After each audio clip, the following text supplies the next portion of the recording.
30,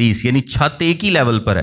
تو پہلی تھیوری کیا کہتی ہے کہ اتو جگہ خالی ہے, تو اتو جگہ خالی ہے تو وہ سٹوریج کے لیے, پاک ترین چیزوں کی سٹوریج کے لیے یا اس طرح سے استعمال کی جاتی ہے. اچھا, تو پہلی تھیوری کیا ہے کہ اوپر سے جگہ خالی ہے, اور دوسری تھیوری کیا ہے کہ سیڑھیوں سے جگہ جو ہے اندر والی اونچے. ذاتی طور پہ مجھے لگتا ہے کہ یہ جو سیڑھیوں والی بات ہے نا, یہ ٹھیک ہوگی. وہ کہتے ہیں کہ اس طرح سے تو پاک مکان کی بھی بہت ساری جگہ ضائع ہو جائے گی, کیونکہ سیڑھیاں ظاہری جی گل ہے اتوں چڑھن گیا جدوں. تو بہرحال لیکن اوپر جگہ خالی ہے, یہ کچھ زیادہ سمجھ میں نہیں آتی بات. خیر, یہ میں نے آپ کو اس لیے بتا دیا تاکہ آپ کو کنفیوژن نہ ہو جب آپ پڑھیں تو پھر تسی پریشان ہو کہ ایک ہی بنے. سلیمان نے اس میں بڑے بڑے کروبی بھی بنائے تھے. جو الہام گاہ تھی اس میں 2 کروبی بنائے تھے جن کا سائز کافی بڑا تھا. 23ویں آیت میں لکھا ہے, الہام گاہ میں اس نے زیتون کی لکڑی کے 2 کروبی 10 ہاتھ اونچے بنائے, اور کروبی کا ایک بازو 5 ہاتھ کا اور اس کا دوسرا بازو بھی 5 ہی ہاتھ کا تھا. 10 ہاتھ کا کیا مطلب ہے, 15 فٹ تھا کروبی, اور ایک بازو کے سرے سے دوسرے بازو کے سرے تک 10 ہاتھ کا فاصلہ تھا, اور 10 ہی ہاتھ کا دوسرا کروبی تھا. اور جس طرح سے کچھ کھجور کے درختوں اور کھلے ہوئے پھولوں اور کروبیوں کی جو تشبیہ ہے وہ کندہ کی گئی تھی اور ان پر سونا منڈھا گیا تھا. یہ بالکل ویسے ہی تھا جیسے کہ جب خیمہ اجتماع بنا تھا تو اس میں بھی یہ ڈیزائنز تھے. آئیے 7ویں باب میں آتے ہیں. لکھا ہے سلیمان کا محل. اور سلیمان 13 برس اپنے محل کی تعمیر میں لگا رہا اور اپنے محل کو ختم کیا, کیونکہ اس نے اپنا محل لبنان کے بن کی لکڑی کا بنایا. لبنان کا بن کس کو بولتے ہیں, جنگل کو, یعنی لبنان کے فارسٹ سے منگوائی گئی لکڑی سے اس نے کیا کیا ہے, اپنا گھر بنایا. تو گھر ویسے بنانے نے کتنا ٹائم لاتا ہے, 13 سال. تے ہیکل تے کتنا ٹائم لایا سے, ہیکل اس نے 7 سال میں بنائی ہے.